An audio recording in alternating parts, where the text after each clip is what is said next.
ভারতীয় মিডিয়া প্রতিষ্ঠানগুলো ইচ্ছামতো মন গড়া সংবাদ প্রচার করছে, যা মূলত মিথ্যাচার। অন্তর্বর্তীকালীন সরকারের প্রেস সেক্রেটারি শফিকুল আলম ভারতীয় গণমাধ্যম নিয়ে এই বিস্ফোরক মন্তব্য করেছেন।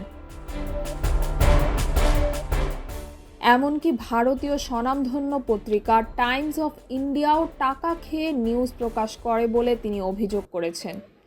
শফিকুল আলম দাবি করেন, এসব রিপোর্টের সত্যতা নিয়ে যথেষ্ট সন্দেহ রয়েছে। প্রতিবেশী দেশ হিসেবে ভারতীয় সাংবাদিকদের বাংলাদেশে এসে দেশের প্রকৃত অবস্থা নিজে দেখে রাজনৈতিক পরিস্থিতি এবং সামাজিক বিষয়গুলো সম্পর্কে সঠিক তথ্য সংগ্রহ করা উচিত।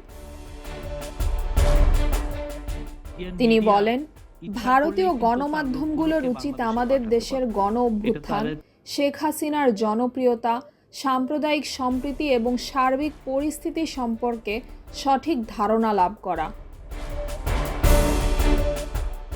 তাহমিনা রহমান হাফসা, ঢাকা ওয়েস্ট।